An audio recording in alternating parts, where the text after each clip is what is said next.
Hello' guys, নমস্কাৰ সকলোকে। আজি মই ক'লা কচুৰ সৈতে শুকান মাছৰ তৰকাৰী কেনেদৰে বনাওঁ তাকে আপোনালোকক দেখুৱাম। এয়া হৈছে ঘৰতে শুকাই ৰখা শুকান মাছ। মই সৰু সৰুকৈ কাটি লৈছোঁ।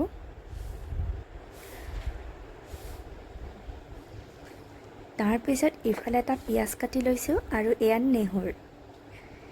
এঘণ্টামান আগতে মই ক'লা কচু ঠাৰিকেইডাল কাটি আনি অকণমান ৰ'দত শুকাই লৈ এনেকৈ সৰু সৰুকৈ কাটি লৈছোঁ। কেৰাহীটো গৰম হোৱাৰ পিছত মই এনেদৰে পিঁয়াজখিনি দি দিছোঁ।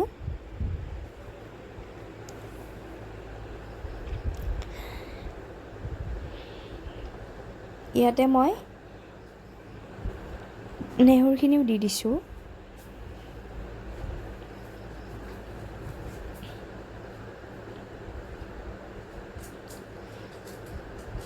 তাৰপিছত এইখিনি ভালদৰে লৰাই লৈ ইয়াতে মাছখিনি দি দিছোঁ।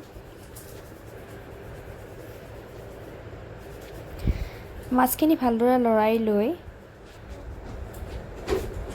ইয়াতে এচামুচ মই হালধি দি দিছোঁ আৰু লগতে নিমখ এচামুচ দি দিছোঁ। নিমখখিনি আপোনালোকে সোৱাদ অনুসৰি দিব।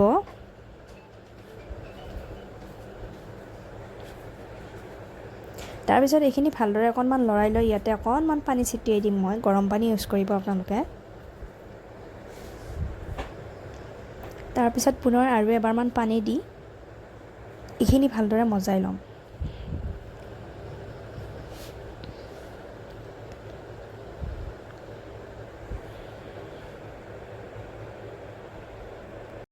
এয়া এতিয়া হৈ গৈছে মাছখিনি মজোৱা।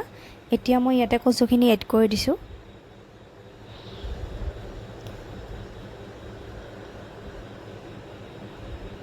অলপ তল ওপৰ কৰি লাৰি দিওঁ। বহুতো বেছি লাৰিব নালাগে বাৰু, এনেকৈ অকণমান অকণমান লাৰি দিলেই হ'ল। বহুতো সঘনাই আপোনালোকে লাৰিব নালাগে। মানে সঘনাই বেছিকৈ লাৰি থাকিলে এইটো বস্তু ধৰা চান্স থাকে আৰু সেইকাৰণে বহুত বেছি লাৰিব নালাগে।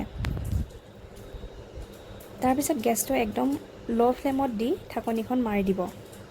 তাৰপিছত 15 মিনিটমান সময়ৰ পিছত এয়া ঢাকনিখন খুলি অকণমান সিজিব আৰম্ভ কৰিছে। আকৌ এবাৰ লাৰি দিছোঁ।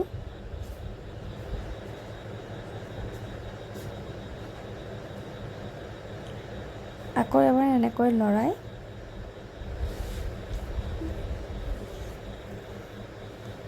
আকৌ কিছু সময়ৰ বাবে ঢাকনিখন মাৰি দিব লাগিব। এয়া ৰেডি হৈ গৈছে। কচুখিনি ধুনীয়াকৈ সিজি মাছৰ লগত মিলি গৈছে। যদি ভিডিঅ'টো ভাল লাগে লাইক কৰিব, চেনেলটো ছাবস্ক্ৰাইব কৰি দিব আৰু যদি ফেচবুকত চাই আছে ফ'ল' কৰি দিব। আজিলৈ বাই।